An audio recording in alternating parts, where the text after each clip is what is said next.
Because of the media, the world turned into a small village. And then, also because of the media, we aren't living in the same world anymore. We are more isolated than we think, so the male pigeon has to go back to its work. October 7th isn't the big bang of the conflict. There will be no justice when we don't hear both sides.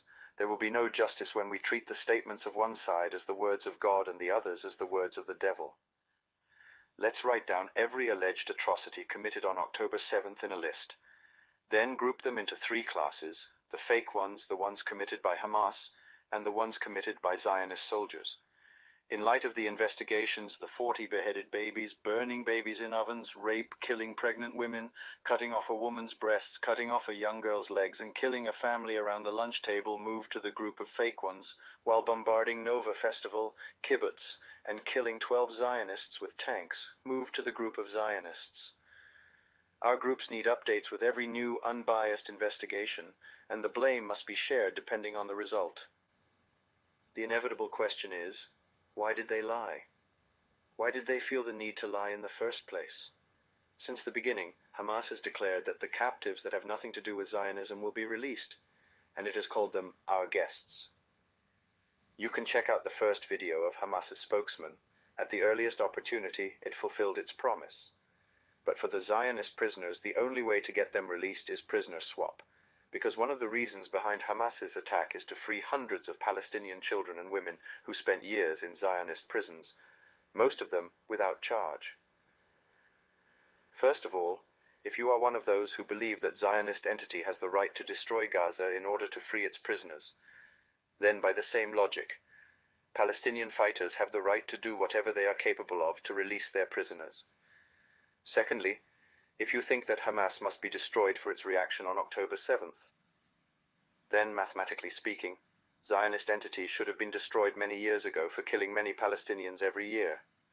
Thirdly, based on all the investigations, testimonies, and videos that debunked and disproved all the claims about burning babies in ovens, butchering and 40 beheaded babies, and for the sake of argument, I would accept the equation of vengeance that says Hamas killed 36 children in Zionist entity, so Zionists have the right to kill more than 12,000 children in Gaza. And then I ask, how many Palestinian children have Zionists killed since 2000? We can start counting from Mohammed el-Dora and Imane Hadju. Now we use the same equation to know how many Zionists Hamas should have killed on October 7th. The number that we find gives us a crystal clear image of the conflict. Zionists have taken only a sip from the same cup that Palestinians get used to drinking from on a daily basis. Hamas' attack in October was far more accurate and precise than that of the Zionists. A group of fighters can raid a military base and take some soldiers as captives, while the well-trained soldiers can't raid a besieged place to arrest those fighters. At the same time, Hamas fighters have been seeing those captives for many days before their eyes, and seeing Zionists killing more than 10,000 Palestinian children. But they succeeded in showing mercy to the citizens of their enemy, the ones who are responsible for all their suffering. I know they need them in prisoner swap, but consider this. They didn't even yell at them.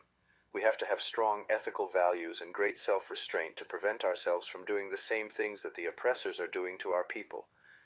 We have to have a strong and profound belief in our values in order to maintain them during this genocide. Look at Western leaders and media. See how they abandon what they were preaching about human rights in the first test, and see their true characters and how shallow their belief in humanity is, to whom we say, we took a picture of you without the mask of hypocrisy. We shouldn't be proud of any hypocritical leader who claims that he defends human rights, but justifies or accepts the slaughter of children in Gaza.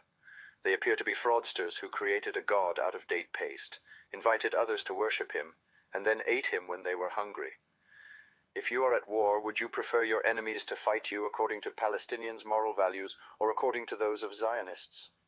Based on these facts, I think that the Palestinian resistance movements have won the battle of moral values. What matters most in the battle of moral values is how you treat your enemies, not how you treat your loved ones.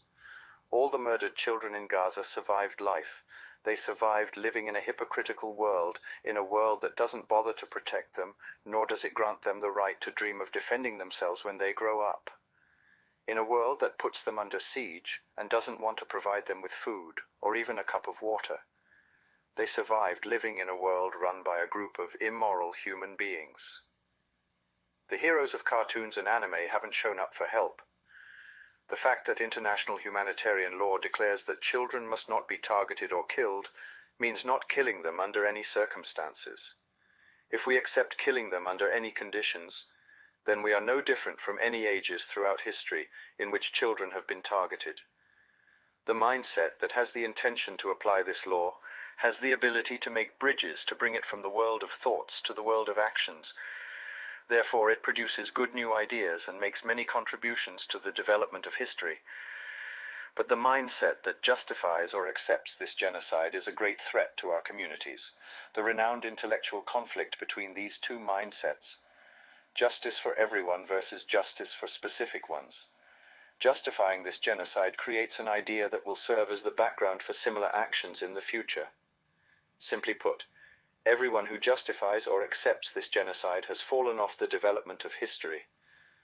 With regard to the fact that this genocide is widely being published as a challenge to our collective conscience, and because of the country's leaders, influencers, and media involved in the act of justification, the collapse of history is about to happen. The world isn't perfect and won't be, but as human beings, we must not give up on pushing towards perfectness. What matters is the direction of our move and the direction of our civilization.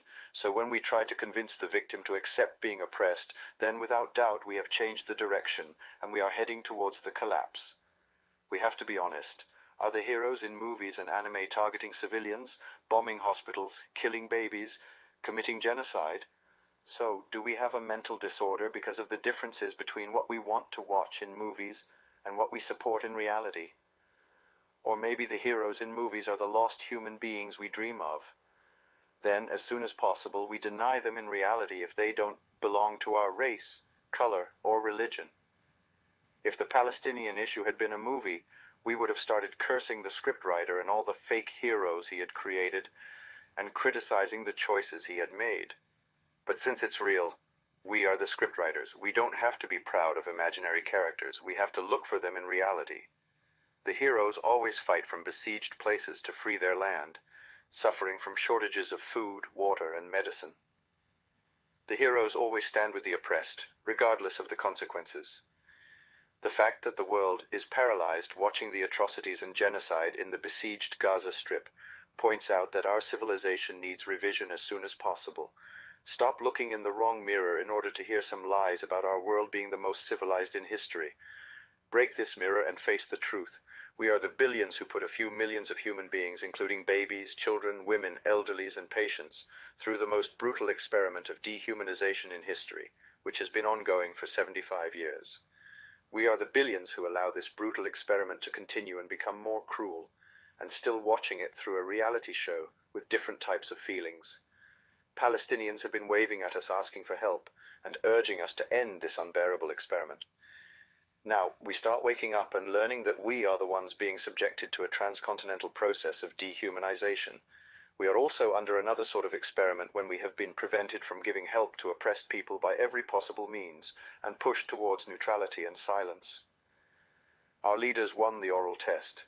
They can preach human rights for hours, but they failed the practical test in Gaza, so they aren't entitled to be peacemakers. We are at the same level when talking about war ethics in theory, but practically the qualified people are those who have the ability to maintain our moral values during wars regardless of their race, color, and religion. As human beings, we can't assure that we are good people without being tested. We have to be exposed to good and evil to see our reactions and know ourselves. Palestinians are showing us the highest version of humanity. They took the hardest test, and they are winning, and we took the easiest one, and we failed even to support them. No one, with rational thinking, has the ability to support this policy. Palestinian refugees don't have the right to return to their land after being displaced for 75 years, but the Zionists who don't belong to the region have the right to settle in Palestine based on the argument that we lived here 2,000 years ago. The myth of we lived here 2,000 years ago is as stupid as the idea of a time traveler. It wouldn't be acceptable if an alleged time traveler appeared in my house and kicked me out, claiming that he had lived here thousands of years ago. Even though both of us agreed that my home didn't exist in that era, he insisted on taking it. Hoping for any solution, I believed his fabricated story, but to my surprise, he denied my rights, despite the fact that I am probably one of his friend's descendants with regard to his alleged story. He denied me because we don't speak the same language, and we don't have the same religion. It won't also be acceptable when a Zionist raids a Palestinian home and kicks its owners out, claiming that his so-called ancestors lived there thousands of years ago. An unknown ancestor whom we can't trace back, and no one knows the exact place he lived in. Jews lived for centuries among Muslims in peace. They didn't have to live in ghettos, for they have many things in common. Some of the common names in Muslim communities are Moses, Aaron, Ishak, David, Jacob, and Moses. On the other hand, Jews suffered many atrocities in Christian countries. Now, paradoxically, Western leaders and the media want to convince the world that Muslims hate Jews only because of their faith and are going to annihilate them. Don't show support for Zionists when they steal a Palestinian home or land. It's not good for both of you. If you really stand with them, then give them your home and land and go live in a camp for the rest of your life. So are we supposed to believe that Palestinians have to accept being under siege and spend the rest of their lives in camps because the Zionists who came from New York and the European Union need to feel safe? Thieves won't feel safe. If this is the last and only solution, let the Zionists write it down in their upcoming constitution. Let the UN write it down in its charter and admit that the Zionist entity built on the suffering of the Palestinians. Just recognize their sacrifice. What made the two-state solution inapplicable was the Zionist entity rejecting UN Resolution 194 of 1948, which stated that all Palestinian refugees must have the right to return to their homes and land. I don't condemn Hamas because it's a resistance movement, and it has never targeted Zionists outside Palestine. More than that, it doesn't deny the rights of Palestinian Jews, those who were living in that region for generations. The problem occurred when the colonialist regimes started injecting their citizens into the region, and with those colonialists who came from the US, Europe, and Russia, the ethnic cleansing began in Palestine, Deir Yassin, Tantura, etc. We have to understand how settlers think. Those human beings who came from other countries looking for an additional choice with the conscience that allowed them to kill and seize the properties of others, leaving them with no choice. A kind of people whose happiness is based on the suffering of others. They always need someone to tell them that they are right, and that what they were or are doing is not abnormal in order to prevent their conscience from waking up. So we have to stop lying to them and stop giving drugs to their consciences by saying it's acceptable to steal someone's home and land. Respect is for those who have a wise conscience, who have resisted all the temptations, and refused the idea of stealing the land of Palestinians. Respect is for those who woke up despite all the drugs. Their consciences are greater than those of anyone seeking normalization. The traitor to both sides, who neither helps the victims nor helps the oppressors by informing them that they are wrong. The colonialists must be considered oppressors, even if they are lying on the beach. The Palestinians who don't and won't accept being displaced from their homes and land have the ultimate right to resist. Haven't we noticed that the resistance movements are stronger in refugee camps? And since they decide to resist, shall we support them? Or shall we be cowards who try to convince the victim to enjoy the rape?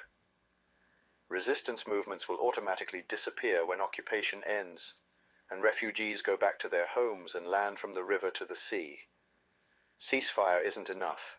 It's like a call for making changes in this brutal scenario, going back to siege, killing in silence, and a call to Palestinians to work hard to get used to all the violations against them. While the world will give them some aid to survive as a reward for their efforts, of course with some criticism, advice, and even punishment, the more they get used to, the more aid they get. We aren't dealing with an earthquake or natural disaster that we have no control over. It's the result of the injustice we keep trying to normalize and organize. We failed for 75 years to make it taste good and look beautiful. We have sacrificed many generations who dreamed of justice. Injustice is a ferocious, blind, and wild monster that can't be tamed. We are wrong when we think that we have tamed the injustice through the UN Security Council and media, so we can guide it wherever, whenever, against whomever we want.